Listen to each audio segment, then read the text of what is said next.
Welcome to this edition of Morgan You Asked For podcast, 30th of October, about just after 9 o'clock, and we are in for a brand new we just talked about with Trevor. We're going to start with Hawkeyes and Cyclones like we normally do, but the baseball game just got really, really good. 5-5, bottom of the fifth. Yankees have 2 on now, so it's going to go a little bit different, but it was 5-0. And the Yankees forgot how to play defense. They were doing really well on offense, but they absolutely forgot how to play defense. A straight-up error, a mental error, wasn't even and then, trying to make the best play and then just a lack of a catch, and then pitcher doesn't cover home or cover first base, and then a couple hits. And I see it every weekend in 10, 11, now 12-year-old baseball, and the same things are coming back to haunt Garrett Cole, who was just on fire, couldn't pitch any better, struck out Ohtani, had everything set up, and then just it all fell apart, and they got 5 runs, and it's a whole new ball game. Yeah, the snowball effect for sure. Small little mistakes. Game 1 and 2 I thought were great. Game kind of whatever. Then, of course, last night the Yankees get the win. Looks like they were going to maybe cruise to another win here tonight, which is kind of surprising. You can correct me if I'm wrong, but I think I saw that in World Series history, teams that go up 3-0 in the series, there's never been a game 6 before. Is that correct? Correct. Yep. It's kind of surprising in a way, but it was looking like the Yankees were going to make that happen, and they still might. We got the bases loaded here. It's kind of weird doing this with a big game like this going on, but how good is Freddie Freeman? Oh, he's got 12 RBIs in this series alone, and not even through 5 games yet. Yeah, he's unbelievable, come through time and time again. And even the one hit that he got out on, Aaron Judge had to make a spectacular catch to keep it in. And now we're going right back where they hit a batter, walked a batter, and a base hit. Bases loaded, 2 outs. Yankees are at the top of the lineup. If Torres can get a hit, then you got Judge up again, and we're going to see it all again. And you almost think that, and this is where managers, why they get paid a lot of money, Dave Roberts was, I think, almost probably ready to almost punt this game. They're down 5-0. Cole's going to pitch for at least 2 more innings. And they have tomorrow off, but you can't just waste all your really good arms because he saved them yesterday. He didn't use them yesterday to use them for today to clinch. And all of a sudden you have a tie ball game really quickly. And so it changes. Now you're trying to win this game and end it right now. So all those pitchers that you were thinking, well, maybe we're just going to not use them today, they are back.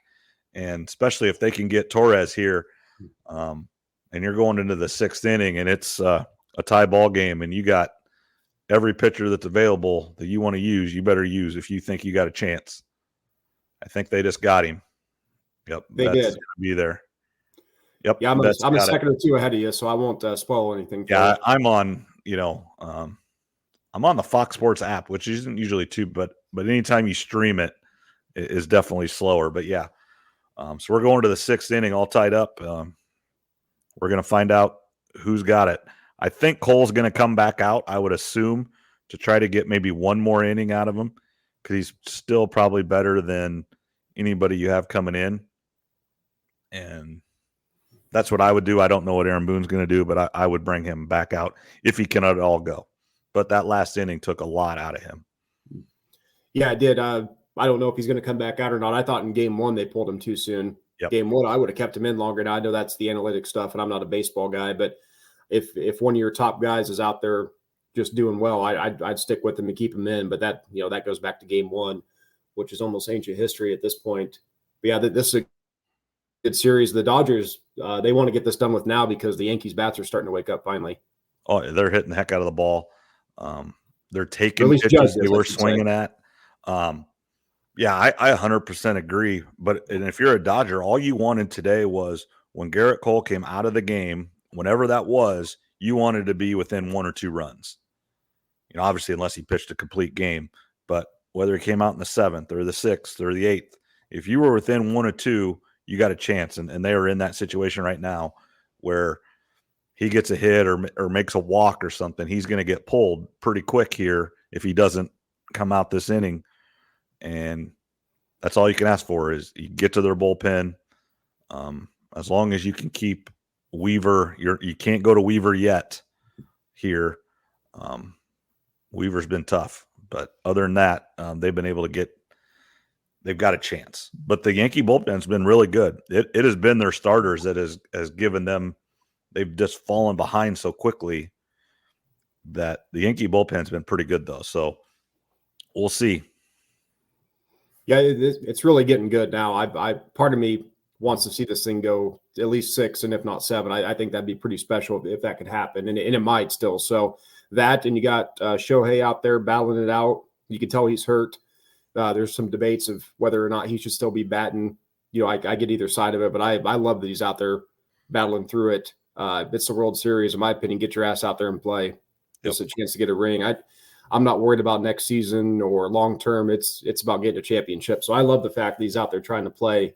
Might not be the right call, but he's still big time intimidation at the plate, though. Yeah, you make a mistake to him, and it's going to go a long ways, or he's going to get on base. And now he's probably not going to steal like he is, but if he gets on and then Betts hits a double, he's scoring because he's fast. Garrett Cole is coming back out. I think this is the right call. He's the best starting pitcher in baseball. You're paying him a ton of money. He's been really, really good, and it wasn't all his fault that they got 5 runs. It wasn't like they just hit after hit after hitting. It was error, mental error. It was it's different if they were hitting the ball and he was walking everybody, but that wasn't the case there to get the 5. They had a couple good hits. Hernandez had a really good hit, and Freddie Freeman had a hit up the middle, and that's going to happen. But they weren't just hitting him and hitting him. Yeah, he got the first one here. So I'd definitely let him come back out and at least see if he can get 3 more outs. See how it goes. I mean, it's a tie game. He's your best guy, so I'd still give him a little bit more. But yeah, that was just a collection of smokes that mounted into 5 runs for the Dodgers.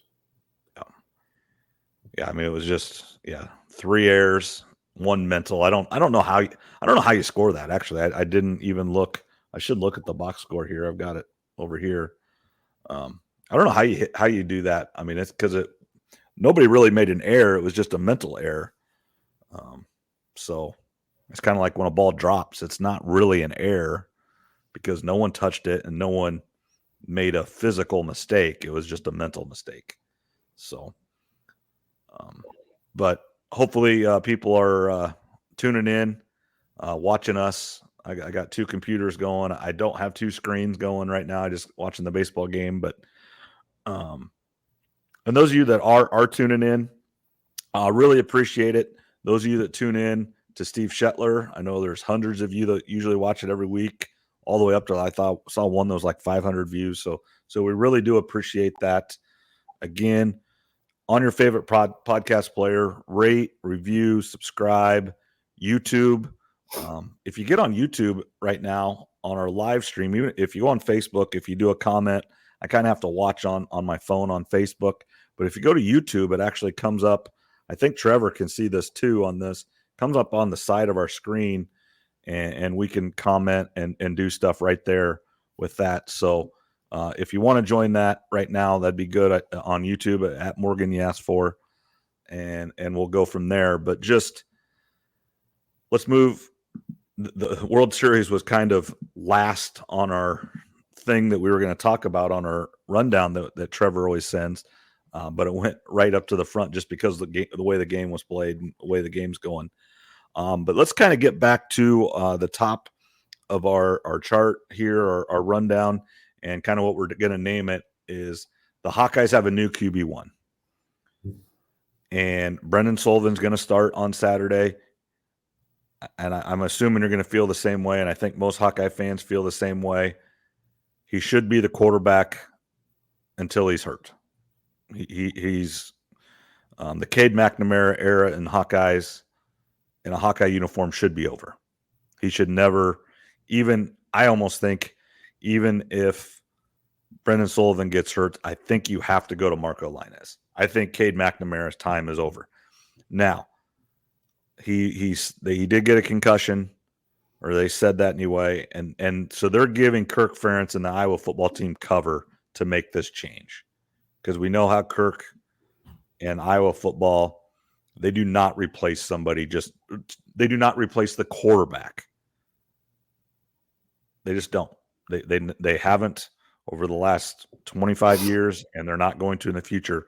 But they got the cover they needed to make the switch with the concussion. And concussions are very fluid and subjective.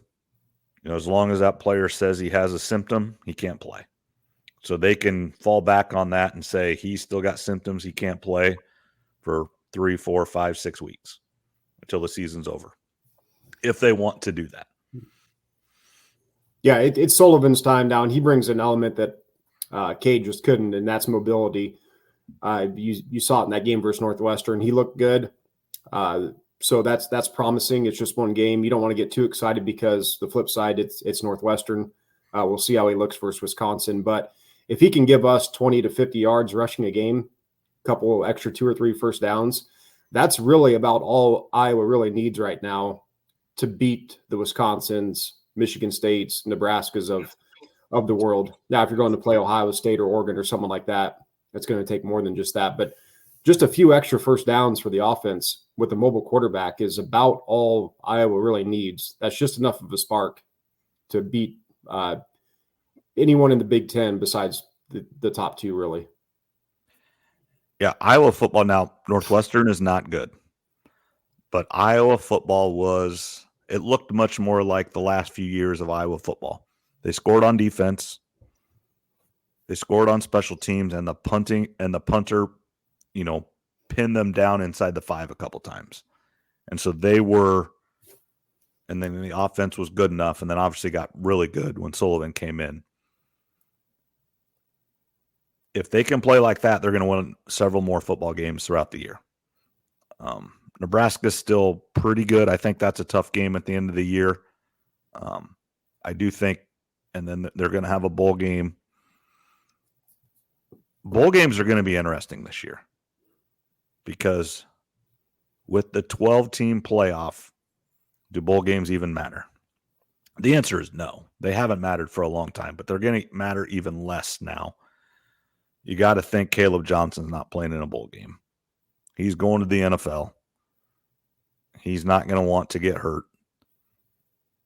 And there's no reason for him to play. But for most everybody else, it's still an audition for next year for the Iowa football team or whatever team. This isn't even an Iowa conversation. It's in any team. You're auditioning for your team there, or you're auditioning for a team that you're going to move to.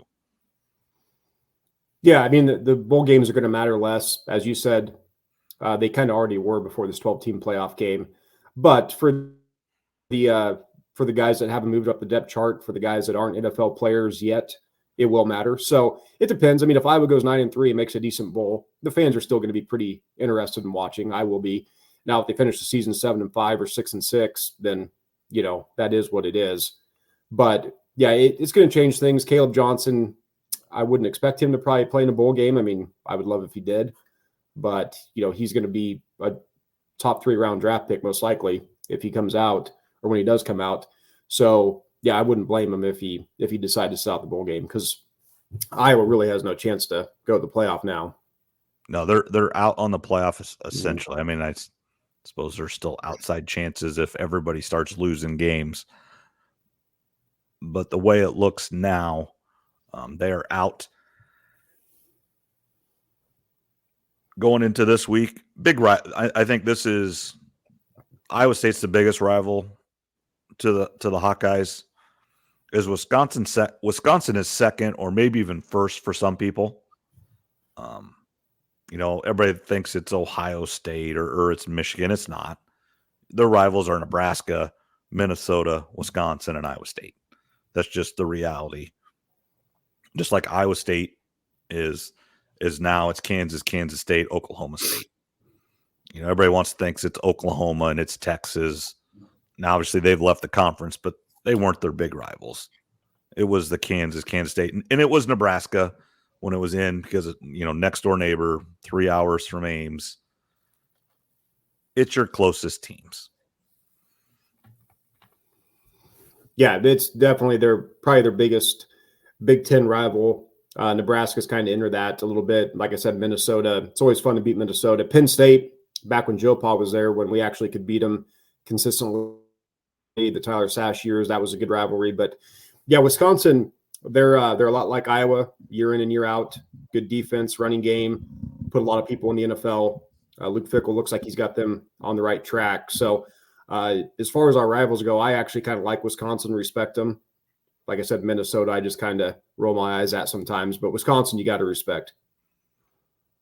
Yeah, it was difficult to watch a little bit last year with the change from the run smash mouth like Iowa, and then Fickell kind of going to quote unquote air raid, and it takes a year. It takes time, but he is getting closer to what he wants. He's not there yet, but he's getting closer. He knows what it takes to win in the Big Ten. Played for the Buckeyes, coached for the Buckeyes. He knows what it takes, and he'll get them there. I truly believe that. It's just taken maybe a little bit longer than he liked or the fans of Wisconsin. And then it's just a different style of play as well. And he had to know that'd be difficult, but coaches want to win. That's their livelihood, especially at that level. You don't win, you're out. So he is doing what he thinks is best to win, and he's going to give it everything he has.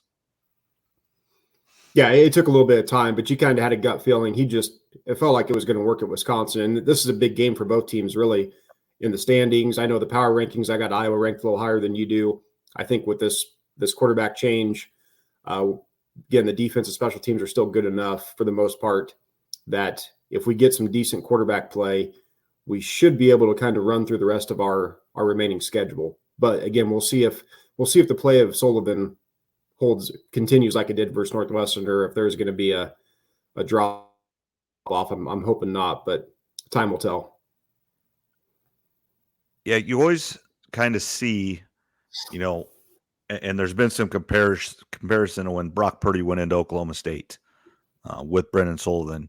He ran all over the place. He made some plays. They won the football game, and then the next couple games, it was just kind of hang on. They won football games, and they ended up playing in the Alamo Bowl at the end of that year, and they had a great season. But once you give team a week to prepare for him, now Northwestern, I just don't think they're very good. That was some of it, and he knew that team. That was his old team. He was fired up. I think he was going to come in and play sometime. Now, the horrible interception that got called back, and then the one that actually was the pick six wasn't quite as bad a throw, but it was still really bad. Push that in, and then obviously if him with McNamara getting a concussion, forced the hand of the Hawkeye coaches. But I do think he was going to play a little more than just short yardage or red zone area. Yeah, I agree. I think he was going to play more than just the goal or the red zone area, like you're saying. I think the heat was already on to maybe make a switch. So it just it worked out the way it worked out. You don't want Cade to get hurt, but regardless of injury or not, it was time for a change. We need a spark at the quarterback position. Whether or not it works long term, we'll see. But Cade just that experiment's over. Yeah, as he should probably not take another snap at quarterback. I don't believe. Yeah, I mean, it's if there's an injury, do you bring him in or do you bring someone else in? That's a little bit tough, but yeah, it just never really worked. The first couple games last year, I was pretty excited. I thought I saw some stuff I liked, and then it just it never lived up to what we expected. I agree. Anything else, Hawk? I mean, it's a big game for reaching some more of your goals. One, I believe this is a trophy game. Kirk Ferentz talks about those. It's a rivalry game. You just want to beat Wisconsin. And unfortunately, the Big Ten West isn't in the balance like it has been for years and years and years. but it's still a big game. Kirk Ferentz wants to win football games. He is trying to still become the winningest Big Ten coach this year. If he wins his last 4 plus a bowl game, so if he goes 5-0, he will become the winningest Big Ten quarterback or Big Ten head coach. So he has that goal to get to, because I think at the end of every year, he's at the age where you have to have a little bit of a question if he comes back, just because he's almost 70 years old. Now, I think he comes back. I don't think there's any, but that question has to be asked when you're 70 years old. Yeah, he's at the age where it's going to be asked and talked about every single year until he officially does step down or retire or however it works. But yeah, it's a big game. I think is it 6:30 your guys' time? I'm actually in Phoenix. I'm staying out west over the weekend, so it's going to start at 4:30 out here, which would be a little bit different. The college games are all going to start at 9 a.m. on Saturday, which it's a little bit different than what I'm used to. Yeah, it's different out there. And Iowa State plays at 2:30, so it'll be 12:30 out there, I believe. And it's one of those. And then the next day it'd be 3 hours difference, correct? I mean, it'd be from the east, because they do change or they don't change. I can't remember what Arizona doesn't change, but I don't know which way it is. If it gets closer or if it gets farther away, I forget. Well, I'm not very smart when it comes to that. On Sunday, on Saturday, yeah, the college games will start at 9 a.m. out west, and then on Sunday the NFL games will start at 10 a.m. Okay, so 2 hours different from. Mm-hmm. Yeah, so it's just, and I used to know that when I did my grad classes out of Grand Canyon, so out of Phoenix, and you had to turn in things by midnight or 10 p.m. or whatever it was. So I knew that, like when time changed and everything, it was a big deal. But I've out of that for several years now. Actually, about 17 years ago. That's how long it was. So craziness.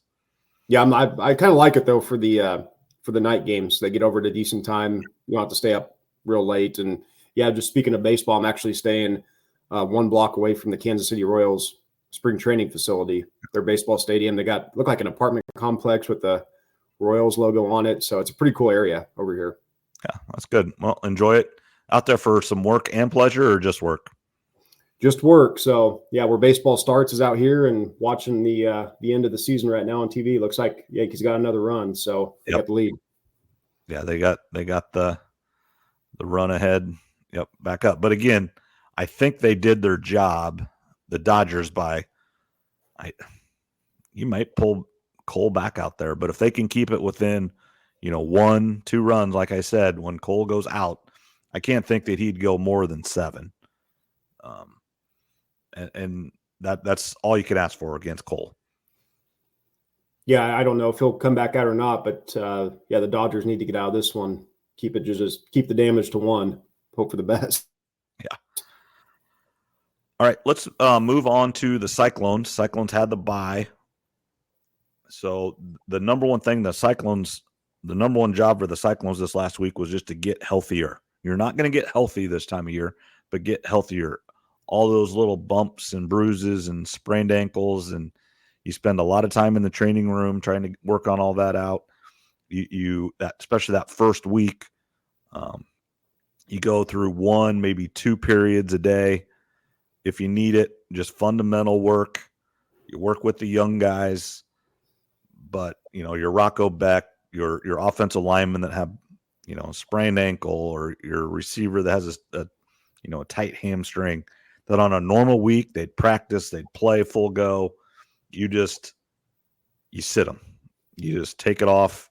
You go to your meetings. You do all the mental stuff, but your physical stuff you take off.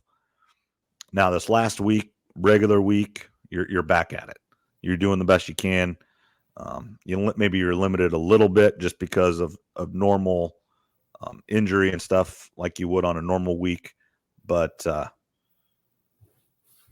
you're at a time and a point in the year where you got to play 5 games, and we've talked about this leading up. Every game gets bigger and bigger. The last 2 weeks, Iowa State's won a football game and then didn't play, and they keep dropping in the rankings. Now, some of that is because of teams winning and losing, and I have no problem with BYU jumping Iowa State. BYU went down to Central Florida where they were an underdog and dominated that football game, and Iowa State probably should not have beat Central Florida 2 weeks ago. So I have no problem with BYU jumping them, but those are the things that happen. But if you go win on Saturday, then you go win at Kansas the next week, and then you beat Cincinnati, and then you beat Utah, and then you beat Kansas State, you're going to be fine. And you're just going to get talked about more and more. You're going to jump up in the rankings because more and more teams are going to lose. That's just the reality. We're all freaking out right now because there's 8 undefeated teams. There's 2 in the Big 12. There's 3 in the Big 10. There's 2 in the ACC. And the way it works, and it's amazing, I was looking at this today, none of them play each other. Oregon, Indiana, and Penn State do not play each other, and they don't even play one of the other. That is crazy. It's just the odds of that. And then Pitt and Miami don't play. Iowa State and BYU don't play. Now, Pitt and Miami have a little bit different in there where they have an undefeated conference opponent in the conference with Clemson. Clemson lost that first game to Georgia, but they're undefeated since, and they're in the mix. And I know Pitt plays Clemson, I think, next week. Not this Saturday, but the Saturday after, I believe. So we're going to find out if Pitt is for real or not when they play Clemson.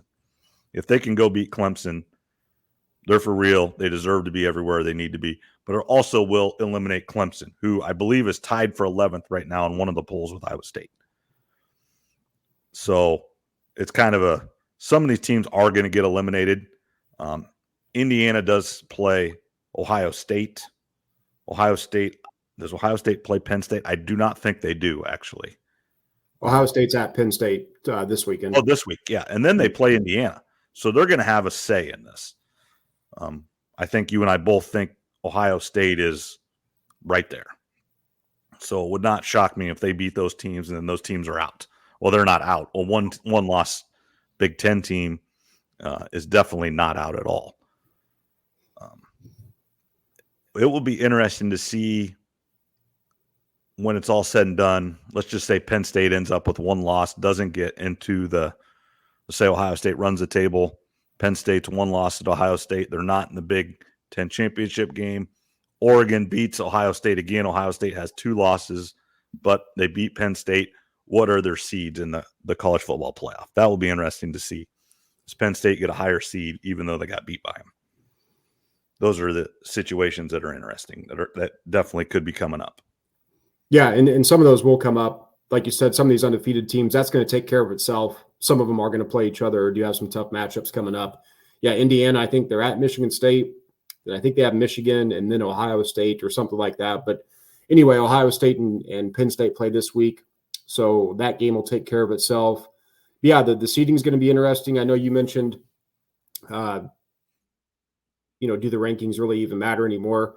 I think they matter just to have that number right against your school's name for the TV, because it always matters more when you see 2 ranked teams on the schedule on the television. So that part still matters, but really it's just going to come down to the playoff selection show and how they seed everybody. And this is what I've been told. I'm not 100% sure on this, but they are still just going to rank just like they've done in the past here. They are truly just going to rank teams 1 through 25. That's going to be that TV show next Tuesday night, which on my big TV, I'm going to have that show on because I just want to see what it is. I don't like the TV show, actually, but I want to see where they put everybody. Then on the little TV on my other side, I'll have the election stuff. That's a whole different argument, and we'll see how everybody's freaking out about that. But on that TV show, they're not doing the playoff bracket. That I don't think that's their job yet. Their job is just to set the 25, and their job at the end of the year will be to set the bracket, which really some of it's out of their control. I mean, all of it's in their control, but Iowa State could be ranked, 26th or 25th, but if they are somehow the highest ranked team, then they're number 4 seed. It doesn't matter. But then I think what's going to happen is they're going to transition to, I'm sure Herb Street Reese Davis, Desmond will be on there talking about, okay, this is the rankings. So if this stays true, this would be the bracket, and this would be where they'd play. And they'll talk about Notre Dame going into Happy Valley or whatever it is, and they're going to spend 2 hours talking about that. But the actual playoff committee TV show is not going to have the bracket, and they're not going to talk about that, is what I've been told. Yeah, that makes sense. I kind of wish they would, because the potential matchups, especially in the first round, that's the most fun to me, is what teams are going on the road, who's going to Penn State, who's going to Tennessee, does Notre Dame, where do they go, all that type of stuff. Those are fun to kind of picture in your head, the possible matchups that you could get. So I am looking forward to next Tuesday night. Maybe you could get I'll just say this now. I'm not going to be able to be on next week. Okay. So you have to find someone. Maybe you need to get Doug DeCock on here Tuesday night, and you guys can watch the college committee show, and then you guys can watch the election too. And right. I actually did think about going kind of live next Tuesday. You know, we kind of do this usually on Wednesday nights, and we can still do that. If you can't be on, we'll get someone, and that's fine. But I did kind of think about going on Tuesday, just kind of live, and talk about the playoff and the rankings and everything, and kind of get a live reaction there. And then, yeah, if you get someone like Doug or whatever, definitely go to the political side a little bit as well. And he'd let everybody know about that. Well, actually, Tuesday I might be able to make work potentially. I just know Wednesday I'm for sure out, but let's we'll touch base over the weekend and see if we can figure something out. Yep, we can make it work. Yeah, Tuesday, I believe I can do any day next week. So, but just, furthering with Iowa State, Texas Tech, they're coming off 2 horrible losses, really, against 2 of the worst teams in the Big 12. There were rumors and discussions that if Texas Tech was still undefeated in the conference play, like they're on paper were supposed to be, and then Iowa State, that game day would have probably been here, because the problem, game day and Big Noon are both going to Penn State, Ohio State, but ESPN doesn't have that game. It's a Fox game. So game day was looking for something else, but it just never presented itself. And I don't blame them for not coming to Iowa State with a 2-loss Texas Tech team who doesn't look real good.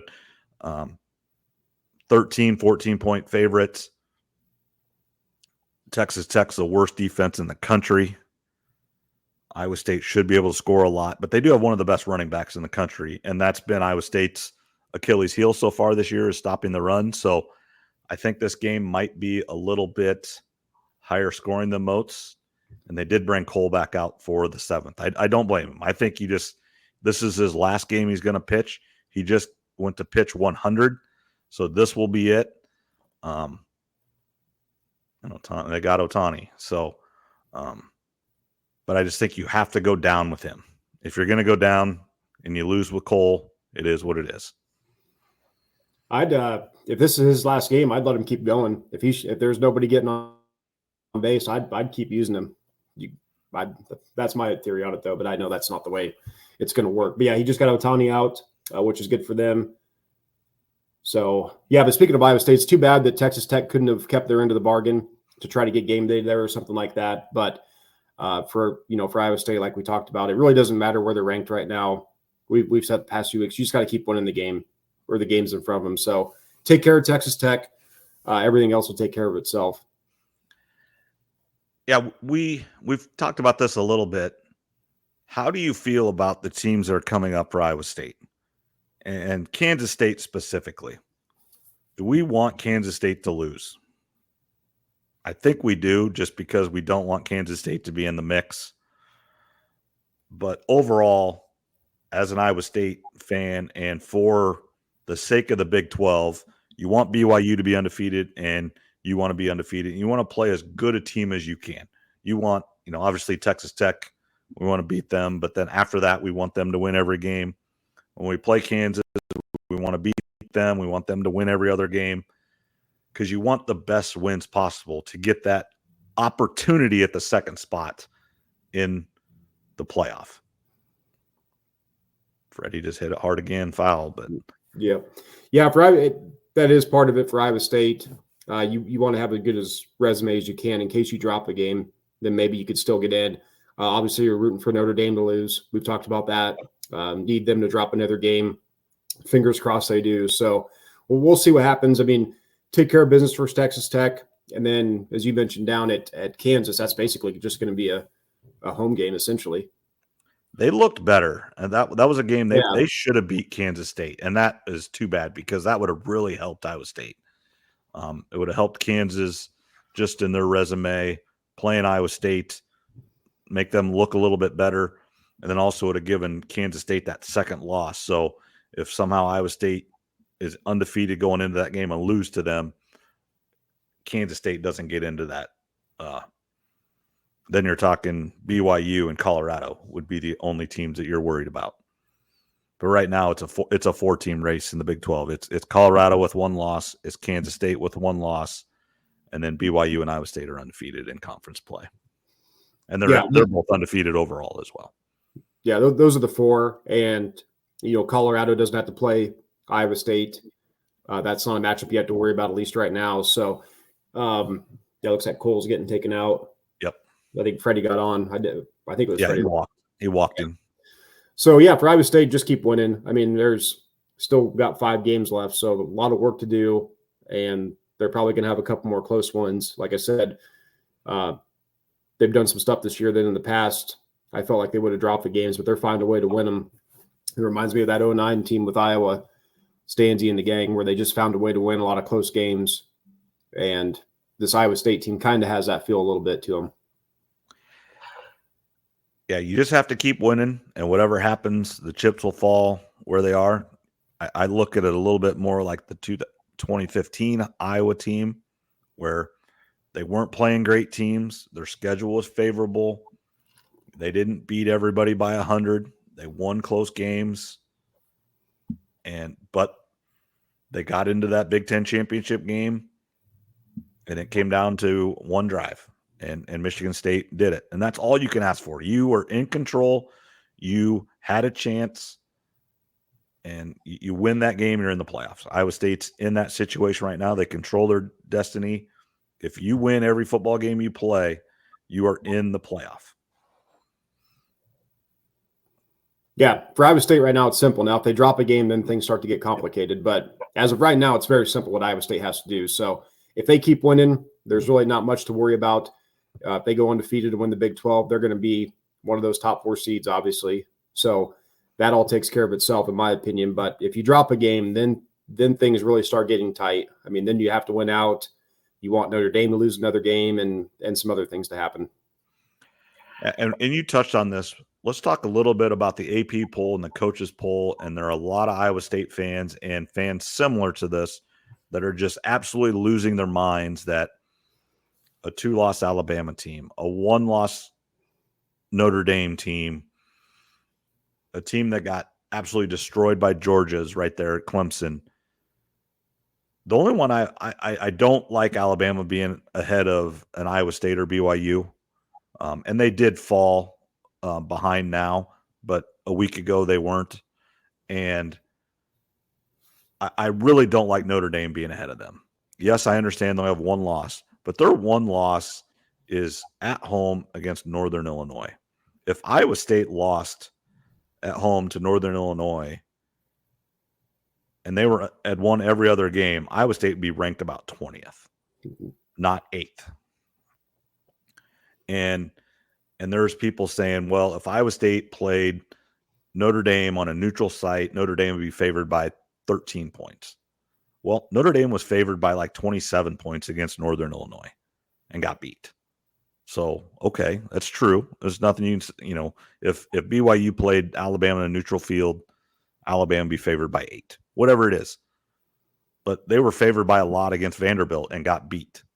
I mean, the games have to matter. You have to win football games. If you're just going to go on paper, which I'm a paper guy. When you draw it up, when you look at this stuff, you still have to play. And even though, and this head-to-head stuff is going to come, like I talked about, where Ohio State wins, gets to the Big Ten championship, loses again to Oregon, and then you're going to have them with 2 losses, Penn State with 1 loss just to Ohio State, who's going to be the higher seed? I think it's going to be Penn State, even though Ohio State beat them head-to-head. So head-to-head matters, but you still can't lose football games.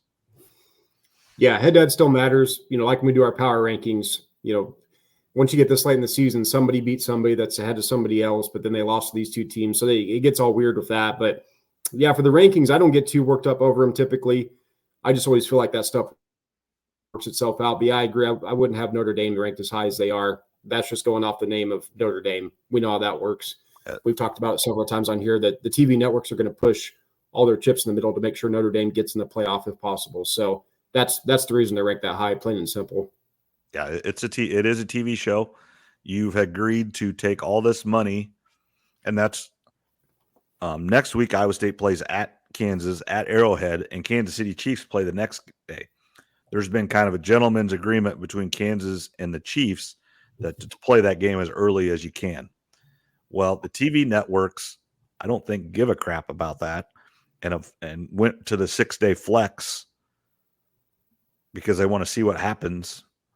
And when you're cashing all these checks, and I know the Big 12 check isn't as big as the Big 10 and SEC, but when Fox is paying you $100 million and they tell you to kick off at 6:15, guess what you're doing? You're kicking at 6:15, or if it's at 8:15 at night, or 10:15, or next week, Iowa's flying out on a Wednesday to go play UCLA on a Friday night at 8:00. Guess what you do? You don't like it, but that's what you're doing.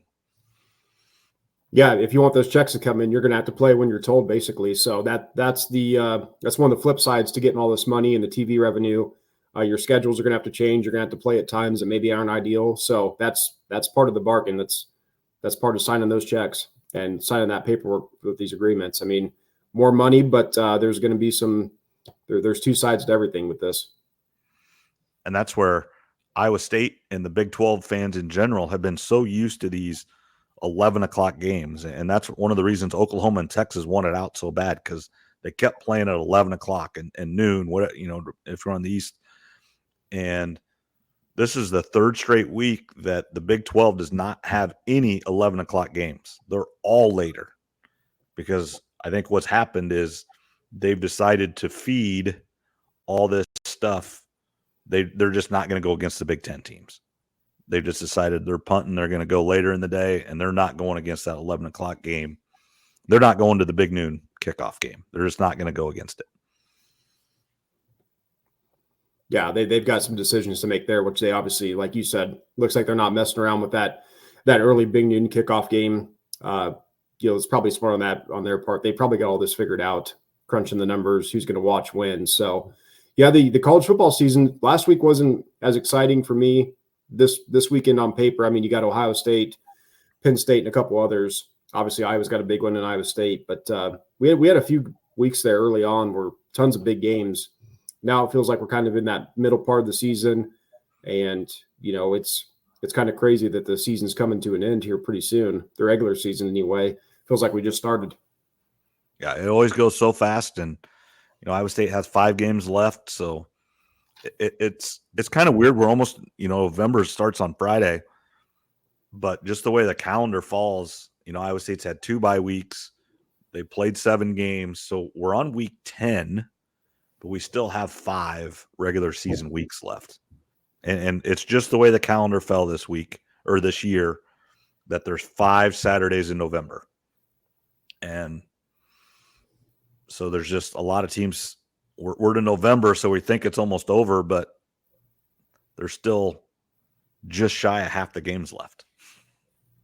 Pretty much. And the way this baseball game is going, it looks like we could have a November 1st game. Right? Friday would it be Friday back in LA? Yeah, so today's Wednesday. Yeah, it'd be Friday. I think they play Friday, Saturday. So I think that's right. So, yeah, if the Yankees can hang on, they got a 1-run lead here. And, yeah, we might, like you said last week, might have some November baseball. Yeah, and the Yankees, Mr. November, I think that's Jeter. It's only happened 1 or 2 times, so it doesn't happen a lot. Anything else with college football for us? Not much that I can think of. Baseball's kind of got me distracted right now. So it's a great game. It's but that's what you want in the World Series. And It's an elimination game, so the Dodgers really don't want to get back to LA. They really want this to end now since they're so close, especially when you're down 5-0 and now you're here. And then the Yankees obviously you just try to win this game.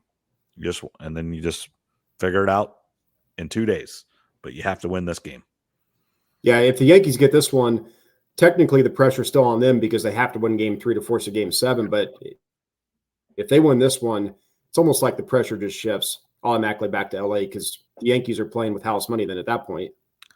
Yeah, as you said, I believe no team, I think it's happened like 23 times in the World Series that it was up 3-0, and it's never went to a game 6, which is crazy. I agree with you. That's crazy. Yeah, it really is crazy. I mean, it's weird when you get to these playoff games in the World Series because each game is like a story in its own because you got the different pitchers. It's not like football or these other sports. Basketball, LeBron's not playing 1 out of 3 games, or Patrick Mahomes isn't just playing quarterback 1 out of 3. I mean, with these starting pitchers, that's kind of what you're getting. So all the games feel like their own story, their own chapter in a book kind of way. So yeah, if the Yankees can win this one, I don't care what the series says. Now all the pressure flips to the Dodgers. Well, I think they said Rizzo talked about, obviously they had Cole going today, so they felt really good, which you would. And overall, he did a great job, just the one bad inning. And then on Friday, you're going to have an angry Rondon. I think that's how you say it. But the pitcher, he didn't pitch very well last time. And then they said you have, and then obviously game 7 is a crapshoot. And it really is. Everybody is available. Everybody's there. And game 7 is crazy. And obviously Rizzo winning game 7 with the Cubs, the highs, the lows of game 7. They were down 3-1. They weren't down 3-0, but they were down 3-1, which is what they're in now. And they came back and won 7-7, and where they thought they were down, and then they thought they were going to win, then they were down again, and obviously won it in extras. So we'll see. And Stanton's playing really well. Judge is starting to hit the ball after not hitting it at all for the entire World Series, really the entire postseason. But we'll see if the fielding and the running mistakes keep coming back and hurting the Yankees. I think it may come down to that, and you don't want the Yankees are going to maybe fall apart on that. It's definitely been part of their weakness. And yeah, Judge is starting to wake up now, and Ohtani's hurt. So you wonder if that could be the little flip that the Yanks need right there. Just Judge becoming alive, giving them an extra boost. And yeah, Ohtani, you can tell every time he swings, you can tell he's hurting. Yep. Like I said, I love to see it, but you wonder if they almost need someone else in there at some point, but you hate to take a player like that out of the lineup. I mean, if he says he can play and medically he's cleared to play, you can't take him out. No, I wouldn't. I personally would leave him in, just the intimidation factor, right. And the morale that he brings out there being hurt. But yeah, this is getting good. I mean, Yankees got the 1-run lead here, looking to add more. So we'll see if they can get it done here. Yeah, the Dodgers got their best reliever really in right now, which you have to go with your guy. This guy's ball moves insane. It never goes straight. I think he has a little bit of a hand deformity, I think is what I heard today, and which helps him make the ball move or do what he does. So, yeah, it's crazy, and it's the 2 biggest things. And I'm not necessarily a Dodgers fan, but I absolutely hate the Yankees. So anybody that's playing the Yankees, that's who I'm cheering for. Yeah, I kind of want to see the Yankees lose, but I also want to kind of see them come back and force a game 7. So yeah, I don't care if it goes to game 7 and the Dodgers still win, because I love watching playoff baseball. Like, this game is we're both kind of distracted tonight watching this, and I love watching baseball, and I love playoff baseball even more. But yeah, as long as the Yankees lose, I really don't care how. But yeah, if the season goes a few more days, that doesn't bother me. But yeah, we'll go from there. Let's move on to the NFL. Number 1 on your list, and it just drives me nuts and insane, and that's why I have lots of gray hair, because I'm a fan. The Bears look like they're going to escape. They did not play well.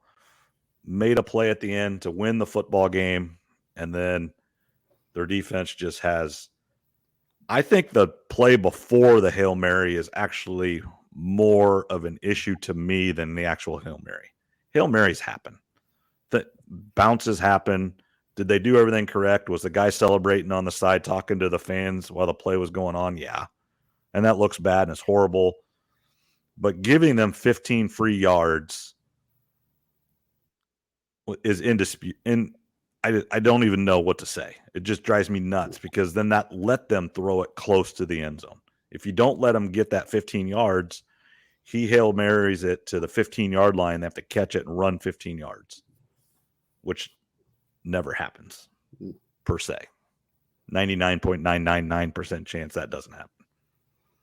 Yeah, Eberflus even came out and said that play before didn't matter. Well, it clearly did because it put him in range for the Hail Mary, and that defensive back, he was talking his stuff the play before the Hail Mary too. And you look at what Detroit did the week before when they were playing Minnesota, they rushed 5. Yep. A lot of these teams, they rush 3 or 4. Sometimes they only rush 2. I think you got to put pressure on the quarterback, at least 4 guys. I mean, 5 would be nice too. But yeah, we talked about it a week or two ago, the UCF player dropping the ball before the end zone.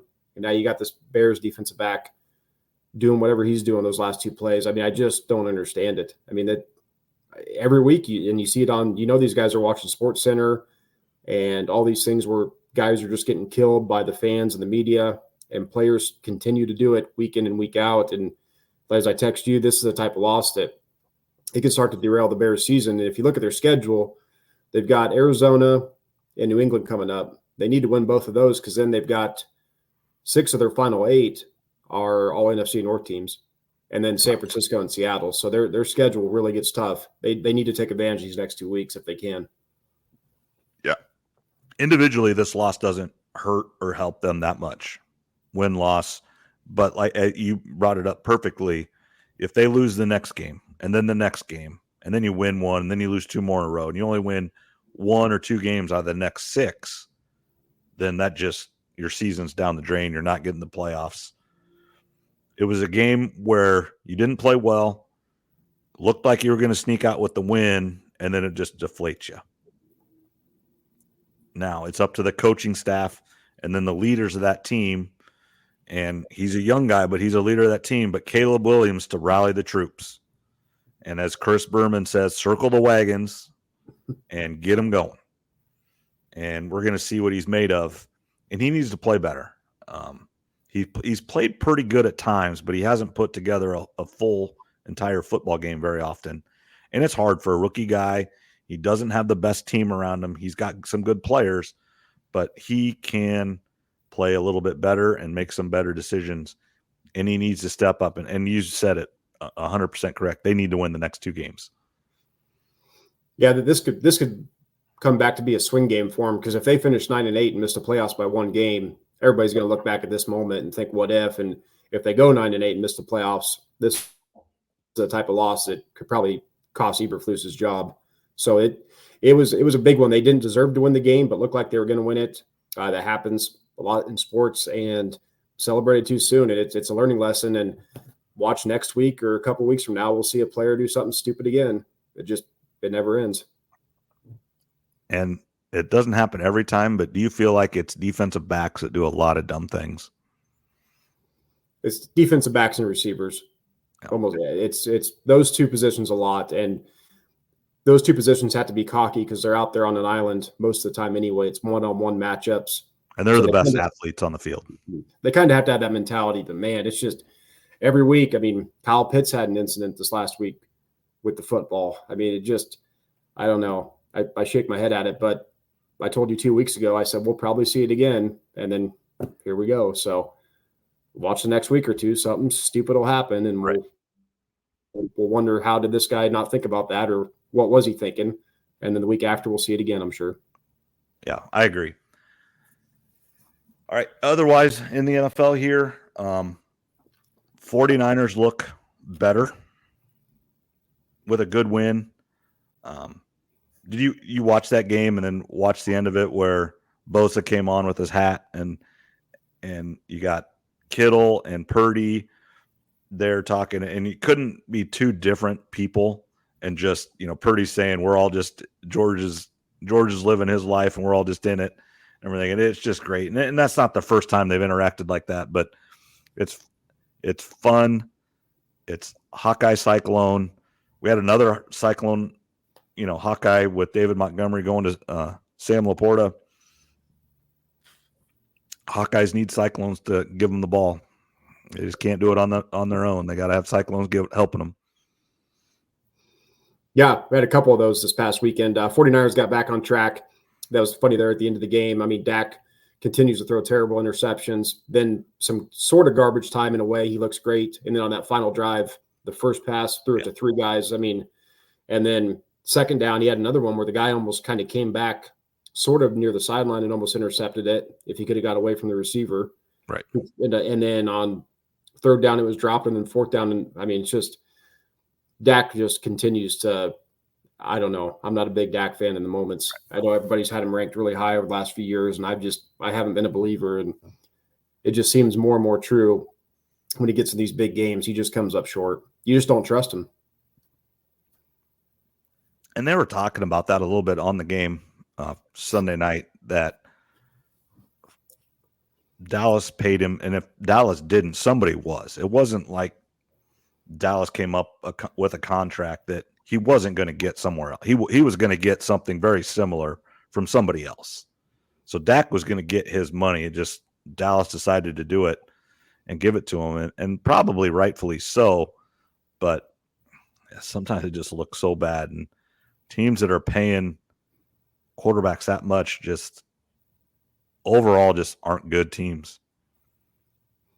Yeah, when you play a B or B plus quarterback, A plus money, this is kind of what you get. I mean, they could have let Dak play out the last year, but you're right. Somebody in the offseason would have given him a deal. The Panthers, the Steelers, Seahawks, Giants, the Jets. I mean, there would have been multiple teams that would have been lighted up to bring Dak in. So the Cowboys decided to give him a big deal, and, it's not looking good for Dallas. So more and more stuff's coming out with them, and I don't mind seeing it. I don't mind seeing the downfall, kind of. Yeah, so we don't mind seeing Cowboys lose their mind and not be with it.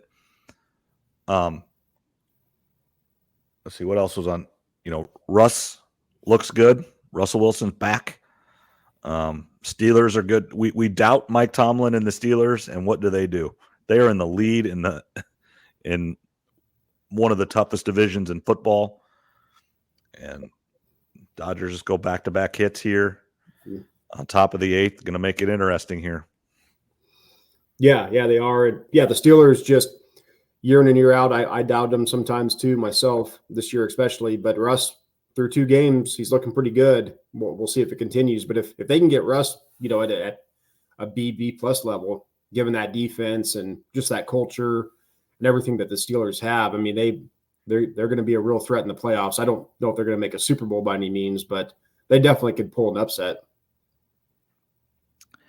And then speaking of Russ, on kind of the other side of that, the Broncos playing better. I know you wrote, did they find their quarterback? And if they did, it makes the Russ signing and trade more palatable. Yeah, Bo Nix is looking really good so far this year. He's getting better each week.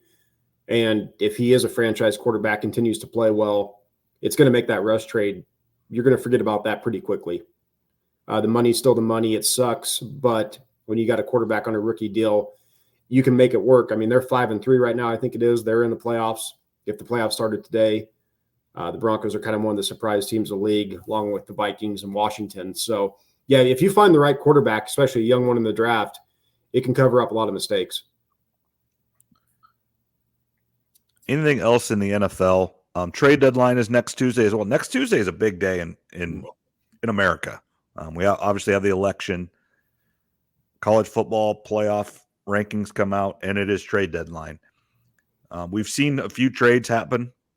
Any trades coming up that you foresee or talked about on your message boards, or anything that maybe not be super out in the open but might still happen? Well, of course, you got Max Crosby and Myles Garrett. Those are the 2 big names out there. Jacoby Myers of the Raiders. Kendrick Bourne, a receiver. You can take a look at any of the bad teams as sellers. J.C. Horn, a good corner there for the Panthers. Look for them to maybe keep selling off parts.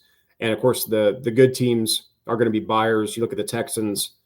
They've already had injuries at receiver. Now Diggs is out for the year.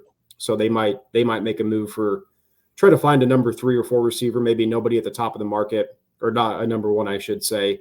And then for the Lions, obviously they lost Hutchinson, so they might be looking for a pass rusher. But Jamison Williams is kind of in trouble again. He's going to finish out his second game of a 2-game suspension versus the Packers this weekend. And then I think back earlier in October, he got pulled over with some guns in his car. Sounds like they were legal, but he still might be in some trouble. So the Lions might look to bring in maybe some depth at receiver. Yeah, I think somebody asked Dan Campbell if there was a trade happening. He was kind of trying to be hush about it, but then he was also kind of being just, well, yeah, we're always looking to, and every team should be making calls or receiving calls and trying to make their team better. I don't care who you are. And they do have some issues with, Hutchinson getting hurt and the guy getting in trouble and everything. So, of course, he should have there should be talks. And they're trying to win a Super Bowl. And much like right now, the Dodgers and the Yankees, and like you made the point where you pitch Garrett Cole 135 pitches because, yes, you're looking out for him and his career, but you think you have a team that's going to win and you have a 5-year window or a 10-year window. And I saw an article today, are the Chiefs the new Patriots, and are they going to make a 10-year run where they're winning Super Bowls or in the Super Bowls or they're already in a 5-year stretch of this. So are they halfway done with it already? And you never know. You have to win. The 49ers, they were so close the last few years. And now they look like they've taken a step back now if they can get some guys healthy. But if you have the opportunity, you have to win now because you never know what could happen. Yeah, that's exactly right. For the Chiefs, I think as long as Andy Reid and Mahomes are there, they're going to be in it. But what if they win it this year and Reid retires? I mean, things can change in a hurry. They'll still be good, but they may not be as good, obviously. For the Lions, yeah, I think you got to – if you can make a big move, I think you go for it. First of all, let's say you have to give up a first-round pick for somebody. Well, that's going to be a late first-rounder anyway. Yep. So as a young player that you're going to pick in the draft, are they going to be as good as somebody you're trading for right now? Probably not. So that's I think the Lions should maybe look to bring in someone, whether it's a pass rusher or more depth at receiver. But I would expect them to maybe do something because the Ravens made a trade, the Texans, the Chiefs have all made trades. So it's, the Vikings made a trade for an offensive lineman from Jacksonville. So all these contending teams they're making trades. Lions are kind of staying pat, which they have the benefit of since Hutchinson went down, they haven't lost. So they're not desperate per se.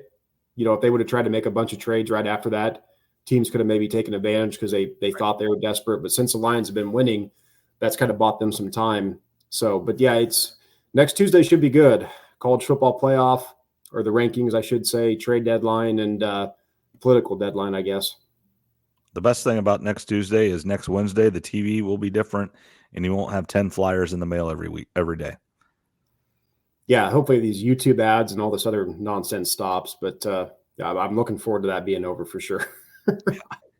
And I don't even go out of my way to watch the news or anything, but you can't escape it if you're on YouTube. I mean, it's I watch through a Roku, and so it's a very targeted ad, and I mean it's like the same 4 ads and everything I watch, and it's 2 political ads and then 2 other ads. And it seems like, and it's the same one, and it is what it is, and I mean, it's just crazy.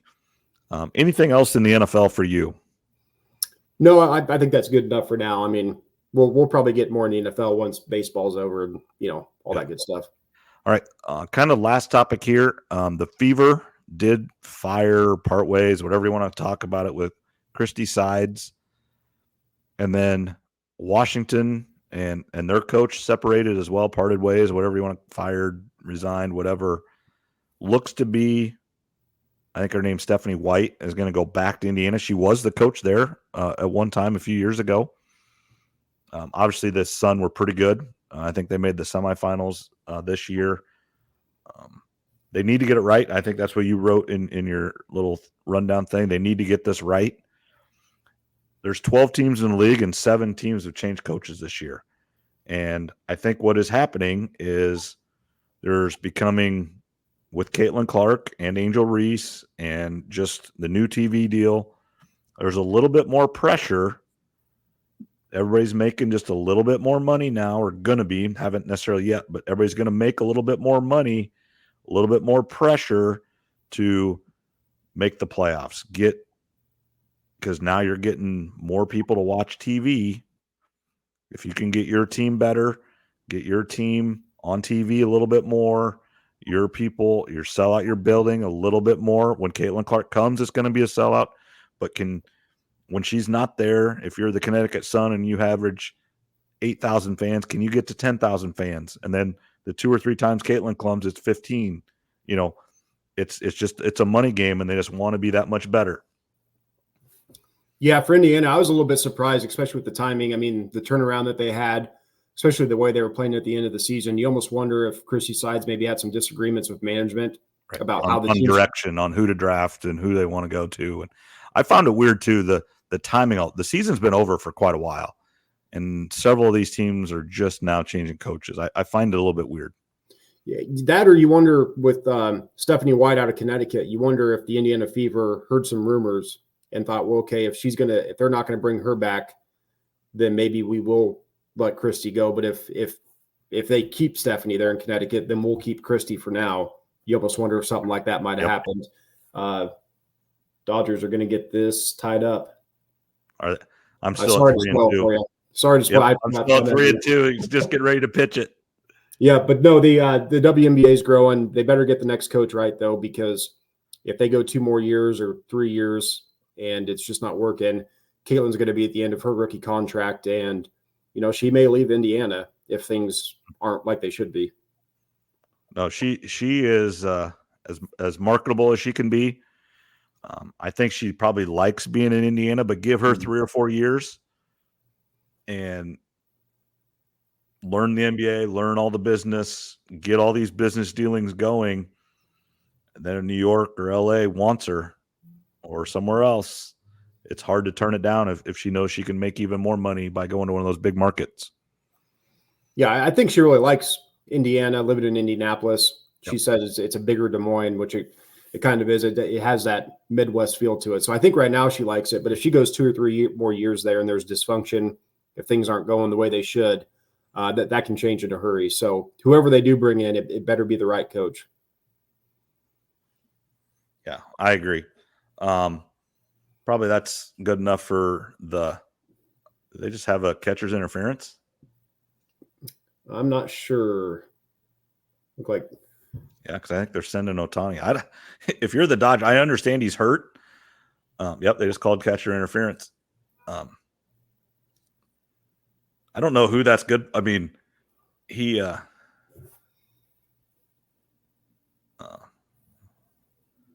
I don't know if I think the Dodgers probably take that, and the Yankees are like, no, we want to get him out. I don't know. Normally, if you're a Dodger, you'd be like, I want him to actually hit it. Yeah, I don't know. I don't know how this works. That this would be, It was close. I mean, I couldn't. It wasn't a huge one, but it definitely was very, very close. I think that they called it catcher's interference. They have to find absolute where he didn't hit it. This is going to be a good look right here.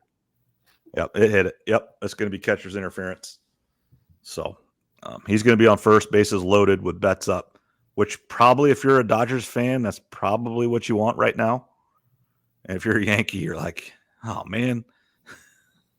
Yeah, if you're a Yankee, this is not ideal right now. So what do you think? Do you want to call it for the night and you and I finish watching this thing?